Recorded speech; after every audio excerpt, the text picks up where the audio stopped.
Hey y'all, welcome back to Blackmar Barbecue. The weather's getting colder. That means it's finally big boy season. And you know what that means? Chili is on the menu for the tailgate. We're not talking beans and chili. We're not talking white chicken chili. You're looking at a two-time Navasota State Fair chili cook-off judge. And when I tell you my word is law, a bowl of Texas Red does not have beans in it. I will die on that hill. If you're not on that hill, you're not with me, you're dead to me. If you put beans in chili, it's stew, it's not chili. It might be tasty, but it ain't chili, all right? We're talking smoked brisket, ground brisket, venison, chili. We made our own homemade tater tots. Chili, cheese, tater tots. Say it with me, chili, cheese, tater tots. Just saying it gets me excited. Looking at it gets me excited. Let's see how it turned out. Chili, crunchy tater tots, melty cheese. Hot damn. Brisket, smoked and ground chili. Are you kidding me? Can't make chili without chilies. Get these into a pot. We don't really care about the seeds. I'm not gonna be too mad. It's gonna get ground up into chili paste. Fill pot with water. Turn this bad boy on. Turn it all the way up. We want to get this thing simmering. We're gonna knock out a little prep work real quick. Quick dice on these onions. Tomatoes. Not traditional and true Texas red chili. This is just about the only atypical thing I like to put in there. I think it's nice. It's not as egregious to me as beans. But again, we're not going heavy. We're not going stewed tomatoes. We're not doing tomato paste. We're not doing rotel. We're just doing like 2 diced tomatoes. We're just throwing a couple in there because it's nice. Let's go ahead and salt those bad boys. Let them sit. Already steaming. We're just waiting for those peppers to get nice and soft. We don't have to go in with just dried peppers. We can go in with a couple fresh jalapenos as well, highlighting the chili in this dish. That's what it's all about, not beans. Grow up, America. Gonna go ahead and turn that off, let that steep and steam for a minute. Step 1 of making our chili paste. Gotta start with chilies. We're gonna blend them up. All I'm doing, pulling this little stem out. I'm gonna leave the seeds in. I'm not too worried about the spice. None of these are gonna kill you hot. These Cascabel chilies aren't that hot, but they do have a really nice fruity flavor that I enjoy. These Ancho are basically poblanos, if I'm not mistaken, that have been smoked and dehydrated. Chipotles are, of course, jalapenos that have been smoked and dehydrated. Chili de arbol.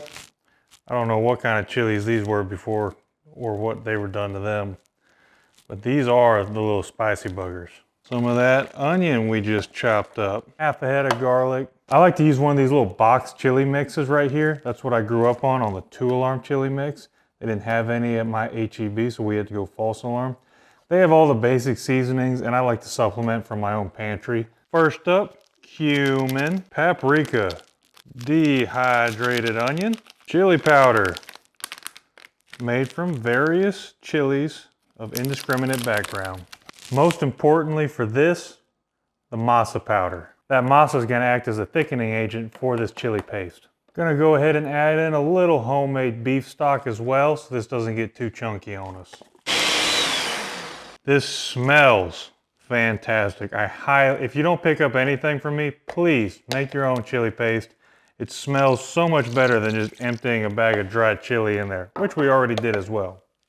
So we're really getting the best of both worlds. We're gonna add some more liquid, get all the big chunks chopped.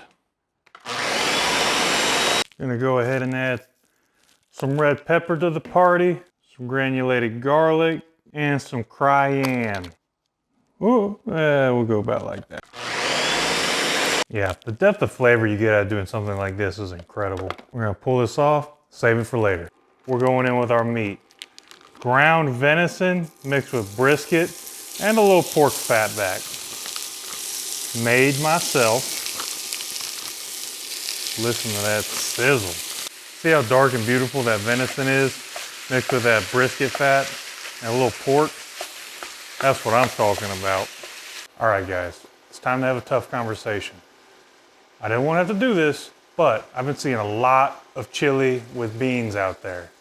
It's getting colder, it's the perfect time, and people are putting chili with beans and having the audacity to call it Texas chili, or even chili at all. Chili with beans is a stew. The simplest way I can put this, you go to the grocery store, look for a can of chili. It's gonna say chili, and then it'll say chili with beans. You have to add beans to chili.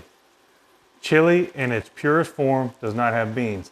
It's a Mexican dish, a Texan dish, a bowl of Texas red, doesn't even have tomatoes. It's just meat and chilies, and that's what my chili is inspired by. I've been a multi-time judge of a chili cook-off, and let me tell you, every chili that had beans in it was pretty much at the bottom. The last time I judged Navasota State Fair chili cook-off, one guy turned it in with beans and he got dead last, okay? It's as simple as that.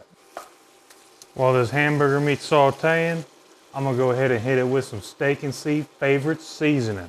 You can use salt, you can use pepper, you can use your favorite barbecue rub, but I'm just gonna go in pretty heavy with this because right now this is a hitter for me. It's like salt, pepper, garlic with a little extra kick, and I love it. Anything that's good enough to go on my steak is good enough to go on my hamburger meat. I'm gonna go ahead and dump in our veggies. All right, starting to get a little fond down built up right there. A little gratin. We're gonna go ahead and deglaze that with a little Shiner Bock. Let's go ahead and add in our tomatoes. And now it's time for the big dog. We're gonna add in our chili paste. Oh yeah, now carefully, because I did what I always did and got too big of a damn pot, or too small of a pot. We're gonna fold that in. That's looking beautiful, but we're gonna let this simmer for a while. So we're gonna add another can of beef broth, homemade beef broth. One of our secret chili weapons, leftover brisket. Just when you thought this couldn't get any better, we're gonna dice up some brisket. Cut out any big seams of fat because they won't taste good in the chili. This is gonna add another layer of simple, smoky flavor. I made way too much. Let's give a shot at making tater tots. These are parboiled, peeled potatoes. Basically, I peeled them and boiled them for like 8 minutes. Now we're just gonna grate them. I've never done this, so we'll see how it goes. We've got our shredded potato, hit it with some favorite Steak and Sea, some flour, and then we just make tater tots out of it. Mix that up, take it, mash it together, get you a little nugget. Now we're gonna fry up our tater tots. We're doing it in a wok because it will use less oil and it's just a better frying vessel. Kind of like a shallow fry, not a full deep fry. That looks pretty good, so I'm gonna get the first batch in.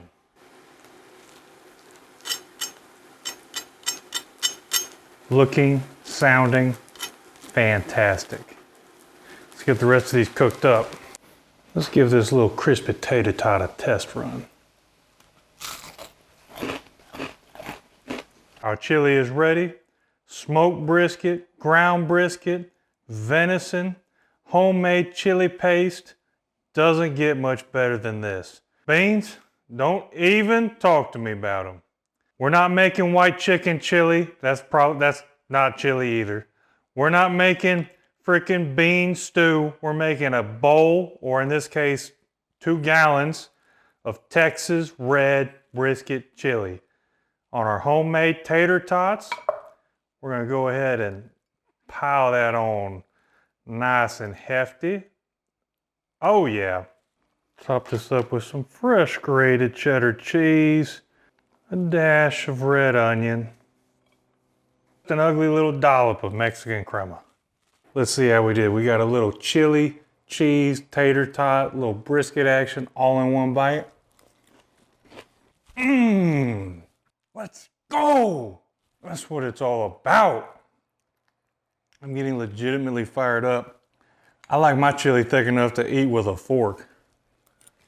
You can't take a bite of that and not just think chili, right? It takes all your favorite aspects of chili, being hearty, thick, delicious, and it just intensifies it because we made our own chili paste. We didn't just dump chili powder in there. We took like 5 different types of chilies and said chili paste. Then we took 3 different types of meat and we said chili and meat.